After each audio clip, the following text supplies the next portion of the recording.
Let me begin by thanking the organizers of Arwa Mesopotamia panel for inviting us to present on the results of our work at Lagash.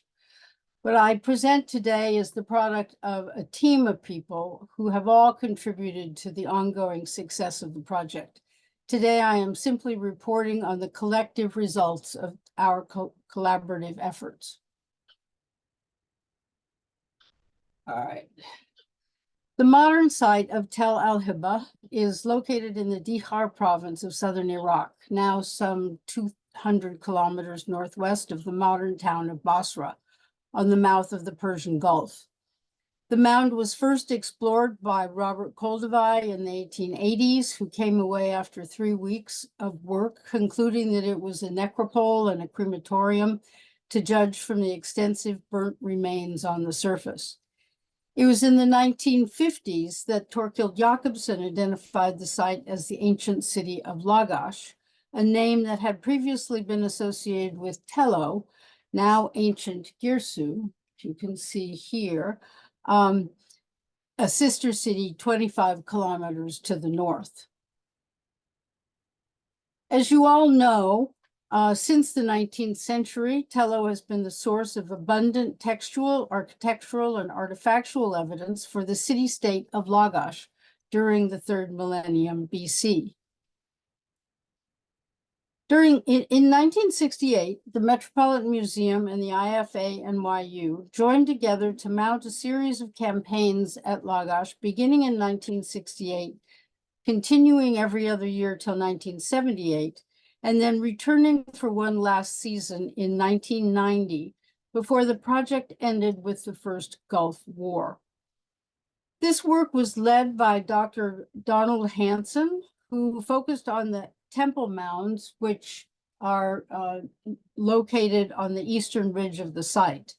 He uncovered the Ibgal of Inanna in Area A, the Bagara of Ningirsu in Area B, a royal workshop in Area C, and an early dynastic institutional context in Area G. When Hansen died in 2007, the unpublished archive was transferred to the Penn Museum, where it has been analyzed and is currently in various stages of publication. In 2018, I received a 5-year permit, which has been renewed this year, to initiate a new series of excavations. Since 2019, we've had 5 seasons of work.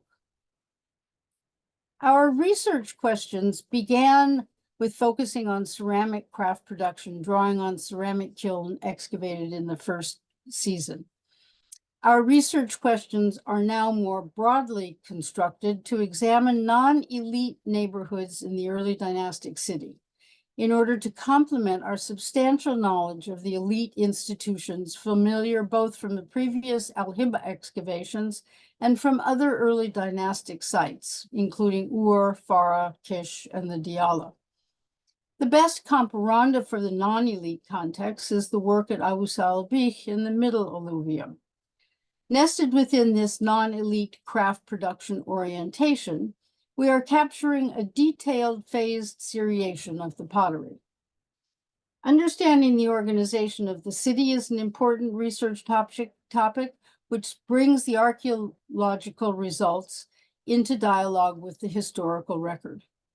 And moving beyond the city itself, reconstructing the particular environmental setting in which Lagash emerged and subsequently declined has proven to be very productive. Our first season in 2019 was guided by Field Director Augusta McMahon, who you see throwing a rebar in order to locate our first trench, who was interested in investigating craft production. She located the first trench in a field of ceramic slag on a raised elevation in what we have now designated as Area H, down here in the southern part of the site. Augusta has since moved from Cambridge to the University of Chicago, where she is leading excavations at Nippur. Also during the first season, surface survey and remote sensing was supervised by Emily Hammer at Penn. As clear on the map in the lower left here, Hammer's survey was designed to both overlap and extend the area covered by Elizabeth Carter in 1984. And Liz's survey units are marked in these light white squares. Its main result was to establish that early Dynastic III pottery was extensively scattered across the examined area. Further, she captured areas shown in blue on this map with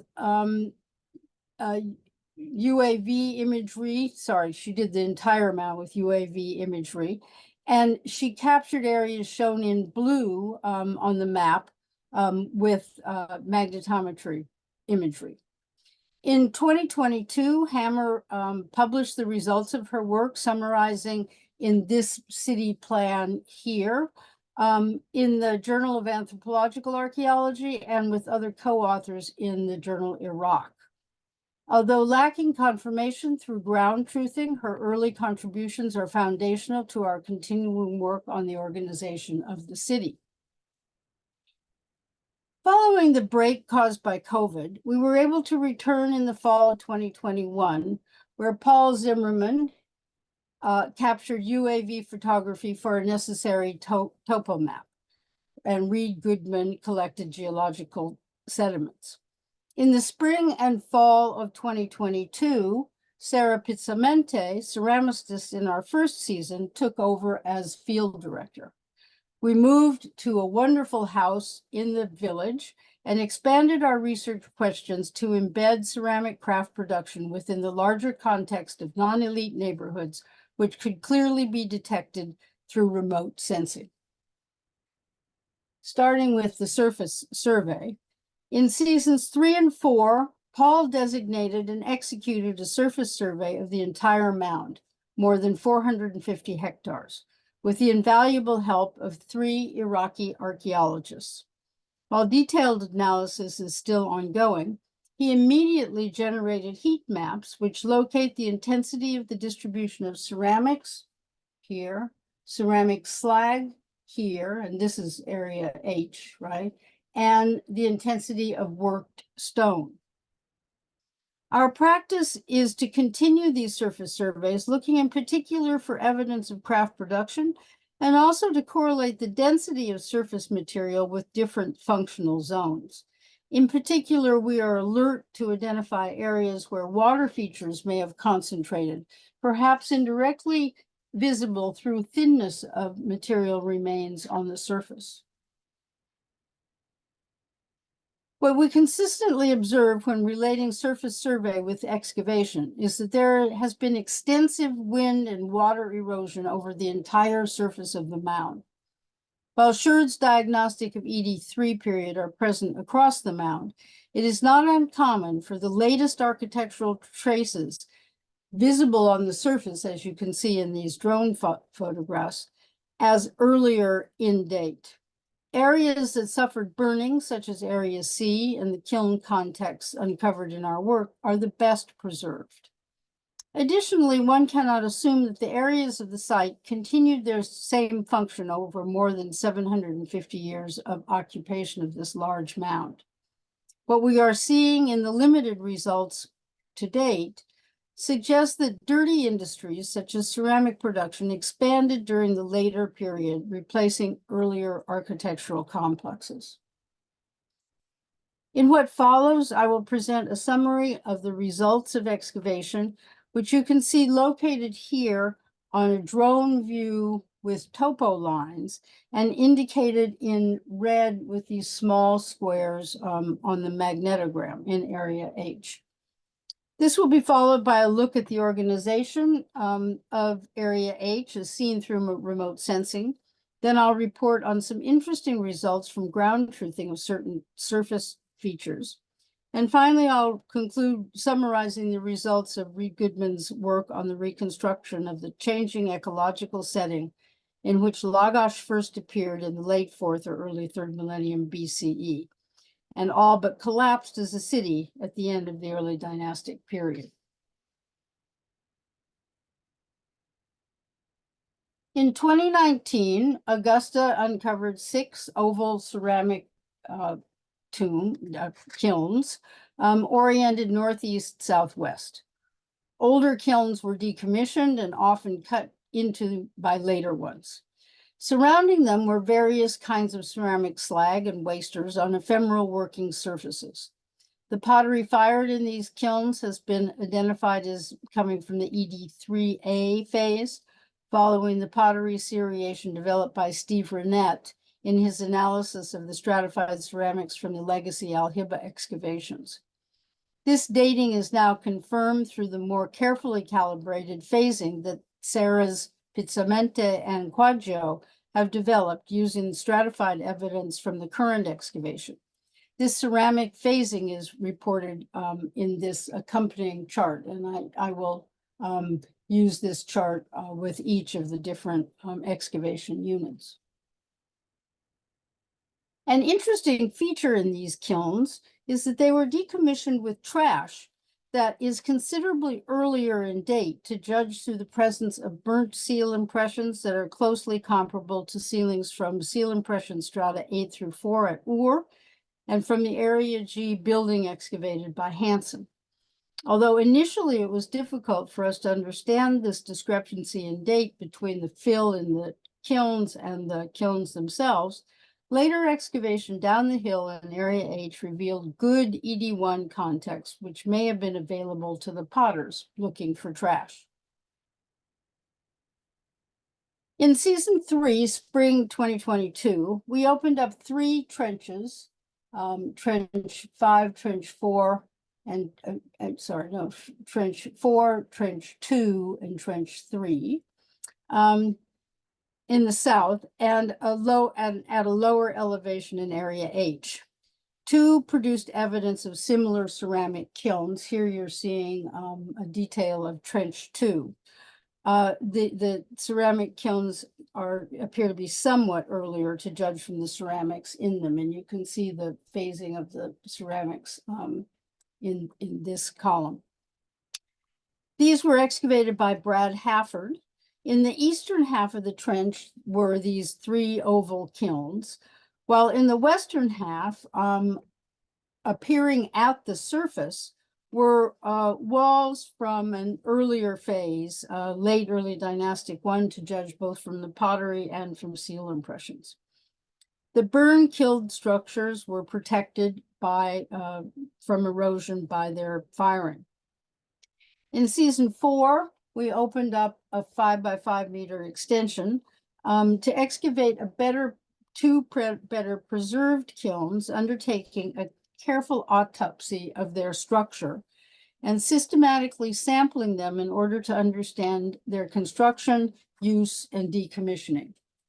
Our craft production research was recently awarded a Gerda Henkel grant to study various facets of ceramic production, which will be undertaken at the labs, both at the University of Pisa, where Sara Pizzimenti and Sara Quaggio are, and at the Center for the Analysis of Archaeological Materials at the Penn Museum.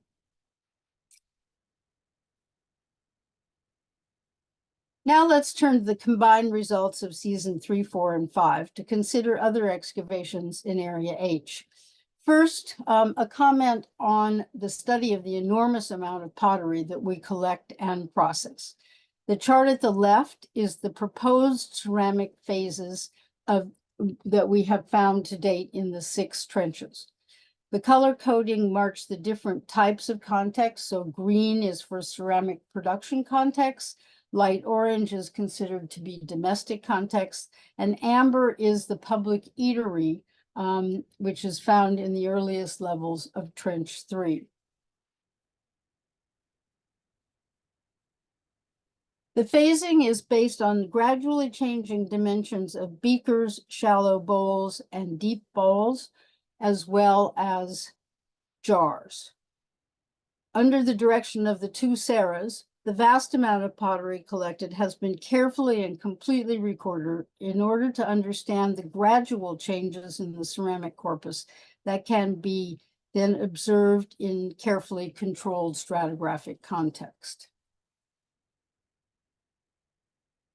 Contemporary with the kiln phases is a domestic complex revealed in Trench 6 most clearly in phases 2 through 5. Trench 6 is an eastern extension of Trench 4, and it consists of rooms and alleyways arranged on either side of a quite broad and well-preserved street that is running clearly through the corrected magnetogram that you can see to the left. During its earliest phase 6, we think that this complex may have been related to the nearby ceramic production because rooms 225 and 254 to the west of the narrow alleyway served as basins in which reddish clay full of temper in one and very fine, clean yellow clay in the other were deposited.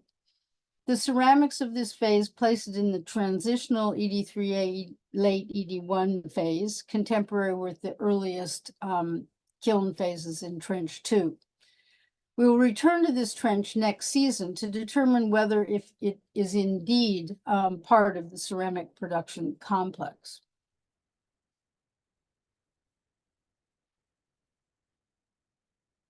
Further to the west is Trench 5, seen here in the magnetogram and here in a drone view.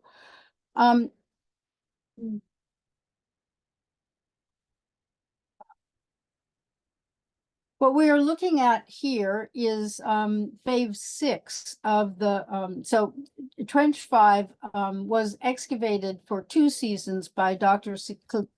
Clelia Paladre, who revealed 7 phases of what is certainly a domestic structure.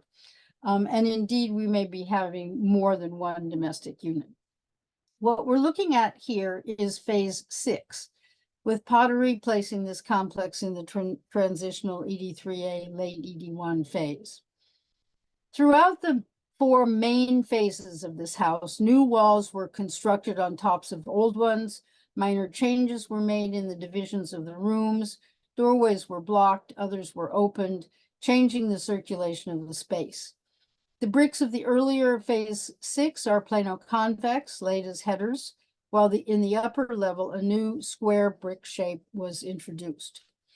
Interior spaces are organized around a central courtyard. A distinctive feature of this room is a, sorry, here's this. It is a brick-lined cistern or possible well that is built into one of the walls. Benches and possible footrests line several of the walls.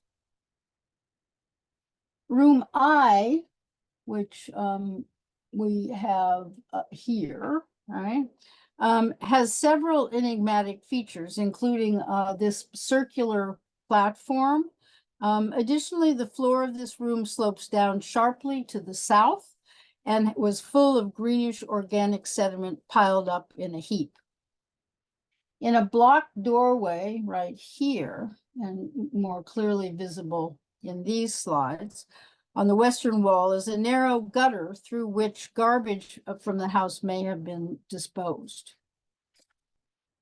From courtyard H, did I go forward or, yeah, right, sorry. Yeah, from courtyard H going east is a large wall, long wall here with 2 buttresses.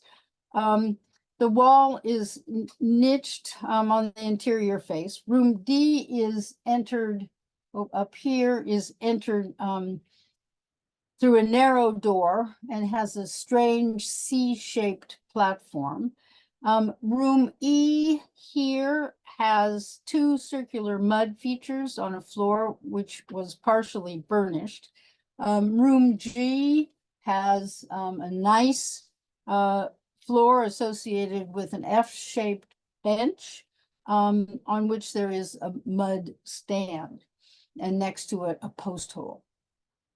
In most of the rooms, there is a vat on the floor close to the doorway, perhaps for washing.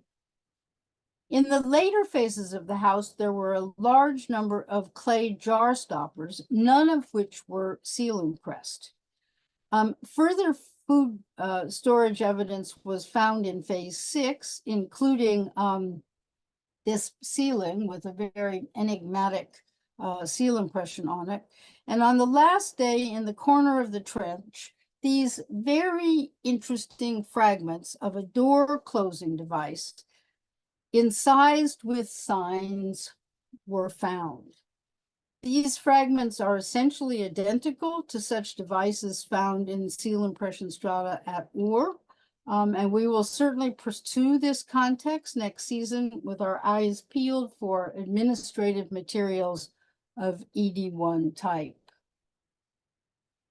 Finally, let's turn to trench 3 in the lowest elevation. You can see it here, an aerial view in the fall of 2022, and here on the magnetogram. Over 3 seasons, Sara Pizzimenti has excavated trench 3, exposing architecture from 6 phases, from ED3A at the top to late ED1, where we are certainly not at the bottom of the complex, but the end of our excavations. The earliest phases, 7 and 6, here seen in plan 7 here and 6 here, are what we have called a public eatery, and which has been dubbed in the press the tavern. So far, it is a 300 square meter complex with a big open courtyard limited by an alley to the north. An open air kitchen area with 3 rooms is, and this area here is located in the east. The courtyard and kitchen areas connect directly through a door and a short corridor that was later cut by a pit. The kitchen area consists of 3 open spaces with plastered floors. Its main feature is a large circular oven, which you can see here, which is almost 4 meters in diameter. There's a rounded bench in the southwest corner and a big vat partially buried on the floor surface. The walls of the oven are mud brick, as is the floor, which is punctured by small holes around 1 centimeter in diameter. Beneath the floor of the oven is an empty space about 4 or 5 centimeters in height, which would have supplied oxygen to the fire. Immediately inside the oven, embedded in the floor, is a rounded depression up here, lined with clay, having holes 1.5 centimeters in diameter. Directly on top of the oven floor were several semicircular platforms, which you can see in fragments here, about 5 centimeters thick, which were also punctured by holes. Sara thinks that the food was placed on these platforms either directly or in vessels, never directly in contact with the fire. We hypothesized that the fuel was located in the back half of the oven, and when the food was ready to be cooked, heated, burning coals were pushed to surround the elevated platforms. On the southern side of the narrow room behind the bench is a remarkable feature. We interpret this as a refrigerator or a zier, working through the principles of evaporation to keep food and liquids cool. 2 tall and complete beakers, this is one of them, were found inside this ingenious device. Here you can see it in phase 7. It's made up of a very large so-called pithoi, buried beneath the floor level, upside down, with its base removed and at the top. And then the beakers were found inside. In its later phase, which we see here in profile and in plan, its exterior diameter was densely packed with larger broken sherds and sandy fill. And this is the part of the device that would have received constant water in order to encourage the evaporation. During phase 5, the tavern received substantial changes with some rebuilding of walls and reorganization of the plan. The kitchen area remained essentially the same, with repavings of the floor surfaces. Walls separating the northern suite of rooms were dismantled to make one large covered room. Additionally, a long, narrow room was built that separated the courtyard from the kitchen, and the northern and eastern walls, which we're seeing here, of this narrow room were apparently lined with shelves loaded with conical bowls full of food, which collapsed on the floor. In the debris of this collapse, a very interesting seal impression on a flat ceiling clay slab was found. For the remainder of the talk, I would like to pull out from excavation results and look more holistically at the site itself, drawing on survey, magnetometry, and UAV photography. In this part of the presentation, I draw on the magnetometry collected in 2019 by Emily Hammer, which was corrected and expanded by Paul Zimmerman during seasons 3 and 4 in 2022 using a 3-sensor Sensic magneto device on wheels. Mark Marin Webb, as our project architect, has provided tracings of architectural features on the magnetogram shown here. Signatures of architecture are visible on the surface, both in walking survey and aerial and satellite photography, due to the differences in soil density that triggered varying moisture retention levels and salt efflorescences.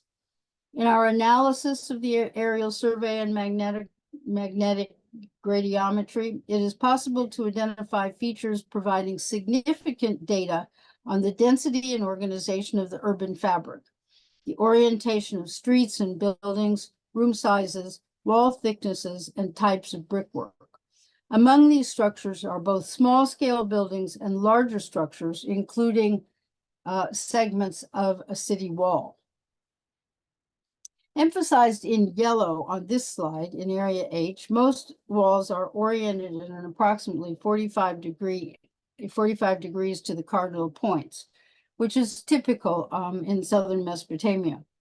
Other structures are oriented with reference to the layout of the streets, with walls running parallel or perpendicular to the main thoroughfares in this area of the site.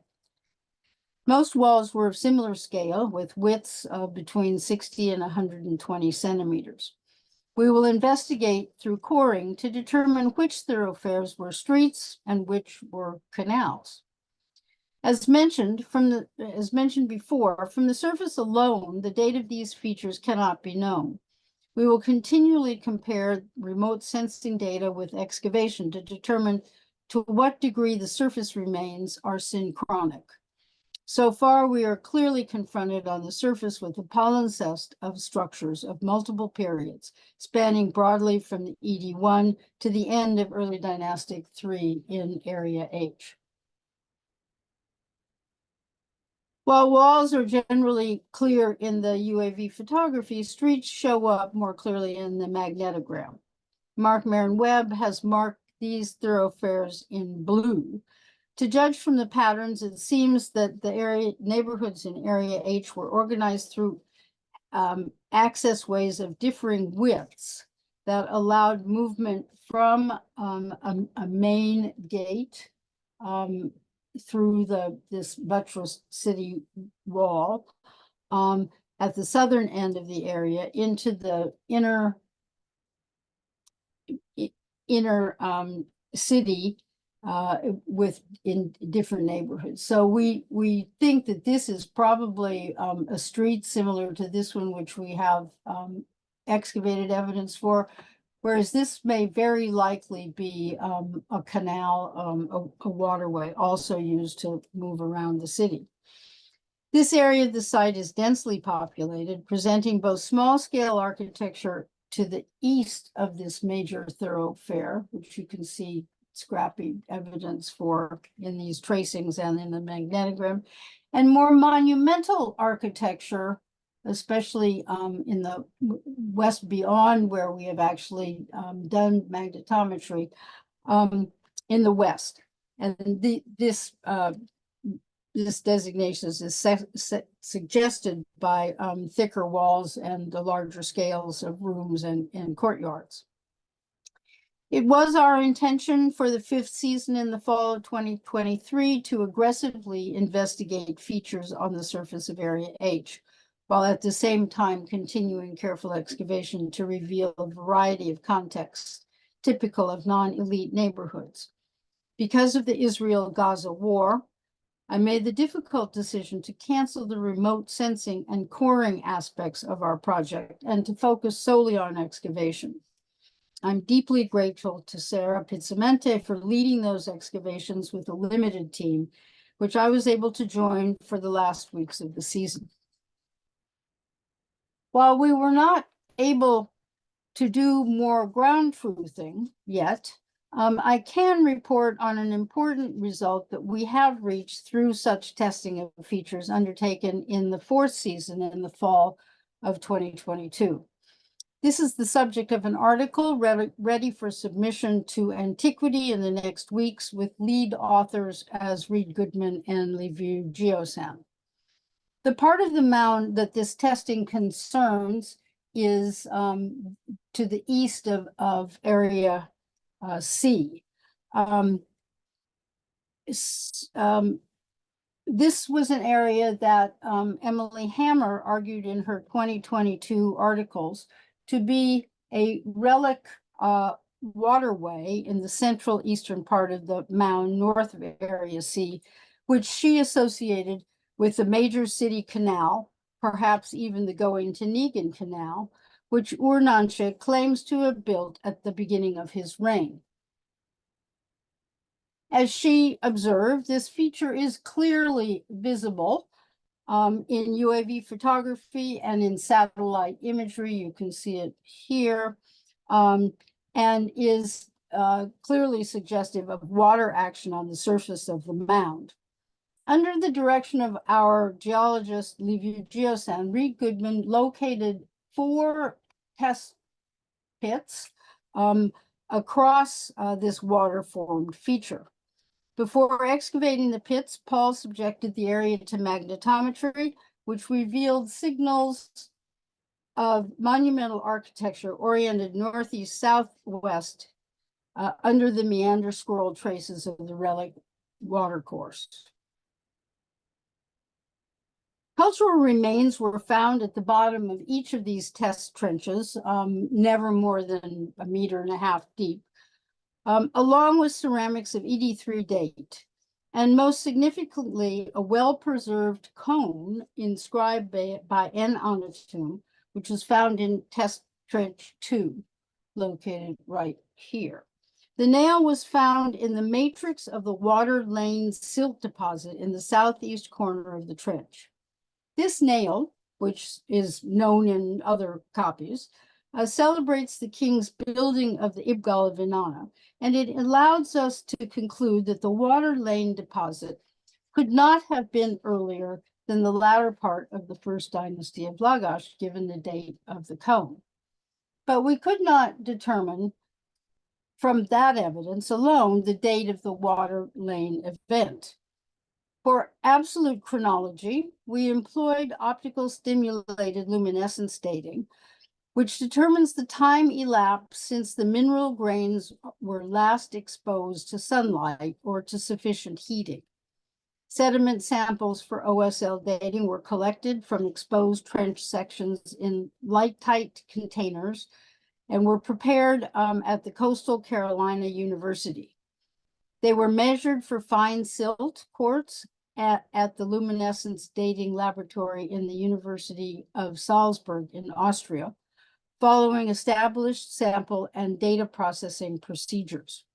Samples from OSL were taken from test pit 1, the trench that provided the best exposure for each fasces to accommodate the hammer-driven pipes without compromising sedimentary structure. As expected, the dates increased in age from top to bottom, if you look here. Both the dates from the silt level, including the upper gypsum crust, are identical within statistical limits. Reed reports that TP1T, measured separately with both grain size and fine silt size quartz, produced identical ages. Their agreement suggests that there is no OSL signal resetting issue, and that OSL dating of fine silt works well in the region. Further, this tight chronology provides additional support for rapid and energetic sedimentation.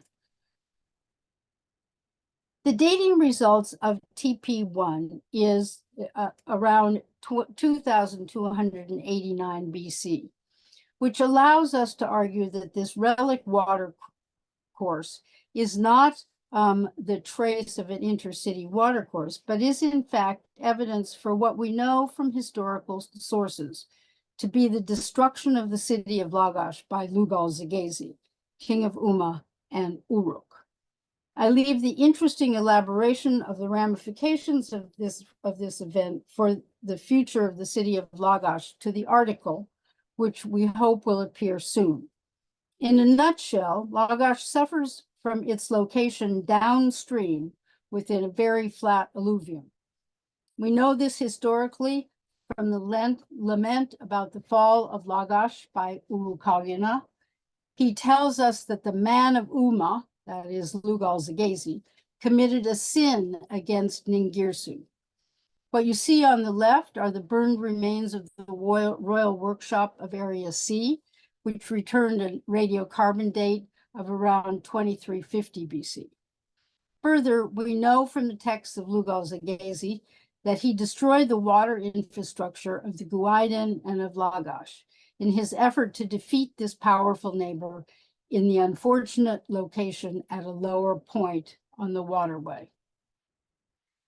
I am coming to the end of my time, but I would be remiss if I did not briefly summarize, with his explicit permission, the important work that Reed Goodman, together with Liviu Giosan, have undertaken to reconstruct the ancient environment of the Lagash region, with particular reference to the evolving ecology as preserved through geological sediments.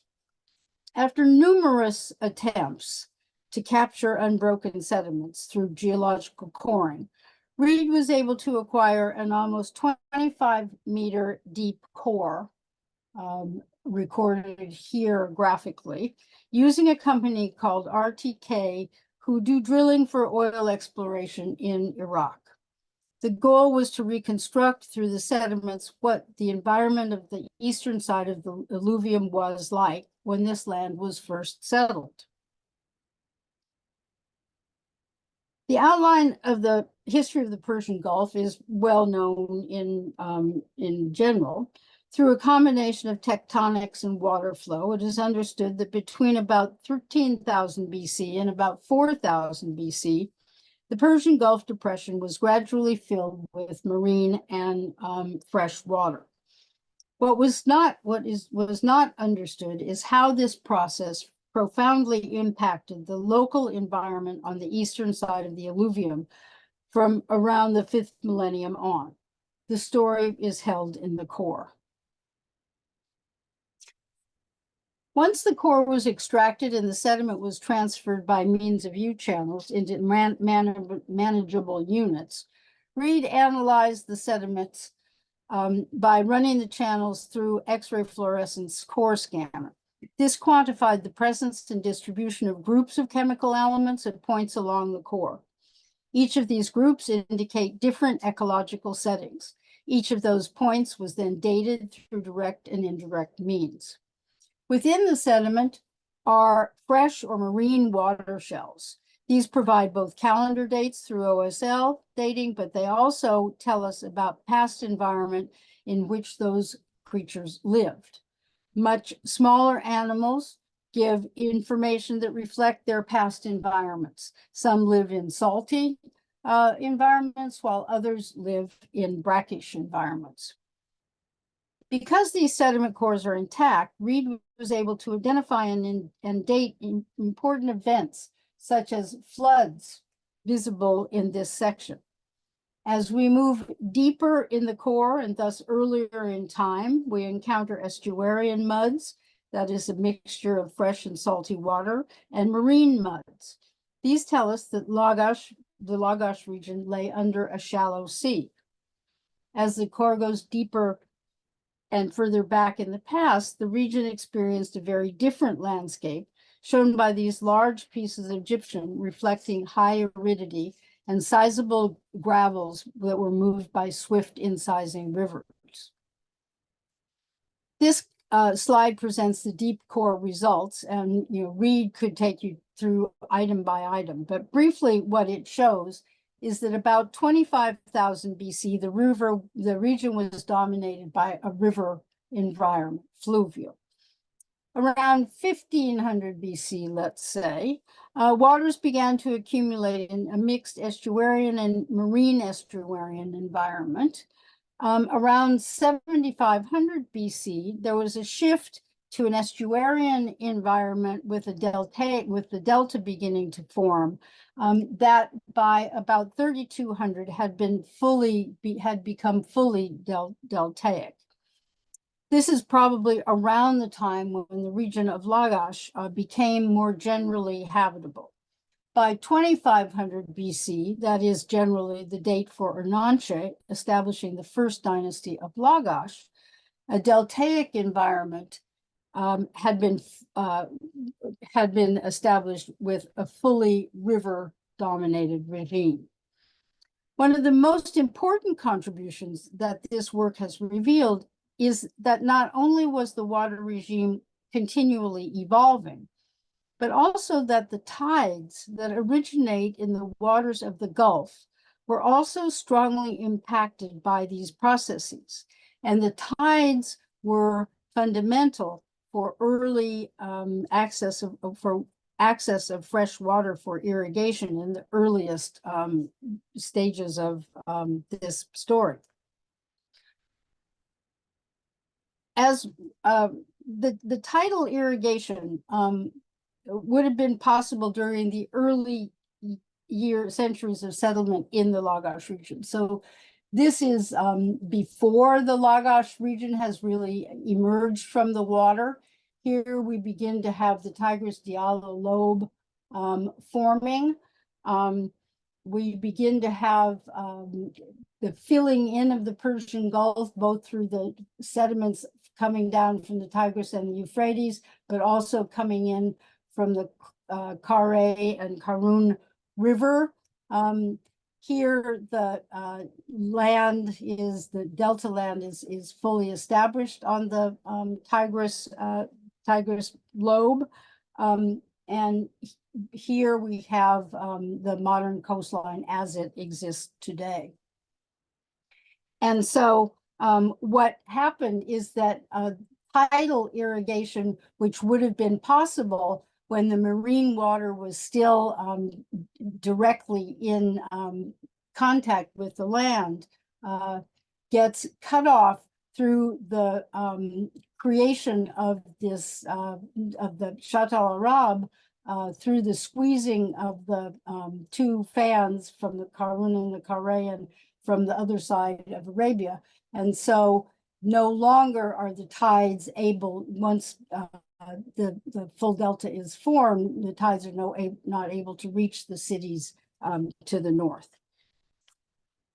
This meant that irrigation works, drawing waters from the rivers, became the only reliable source of water. And it's possible that this marks the time around 2500 when Urnanche begins to really focus on the constructing of serious irrigation infrastructure. What this work shows is that there was an overlap with these ecological transitions and polity formation in Sumer. The process first occurred in the west under Uruk and later began in the east at Lagash. As Reed has said, Understanding this process encourages us to investigate the specific mechanisms that may have favored a broad trend in which individual communities became incorporated into proto and then city-states with dominant cities upstream. Small sites, much more independent from upstream water users, were replaced by fewer and more significant sites as water access became increasingly politicized. With this, I come to the end of the summary of our work that we have accomplished at Lagash since the beginning of 2019. I hope that you are as pleased as we are with these interim results. I see that some of my collaborators are in the audience. None of what I have reported on here is the result of my work. Indeed, my role in this project is to facilitate, finance, guide, brainstorm, and direct the efforts of my talented team. Zaid keeps us on the right side of the cultural and bureaucratic challenges, while at the same time identifying and mapping landscape features around the site. Paul takes the lead in survey and remote sensing. Sara Pizzimenti directs the excavations as well as supervising the analysis of ceramics together with Sara Quaggio. Mark Marin-Webb works with Sara on the architecture. Reed, as assistant director, has been invaluable in developing our research questions, as well as entirely driving the environmental work, both on the site and surrounding region. David joins me in the study of the small finds. As with all archaeological projects, ours is a team effort. I want to thank Arwa for inviting us to present this work. And finally, none of this work could be done without the important support of many institutions and many individuals. We are grateful to them all. So thank you very much for your attention. I'm happy to answer questions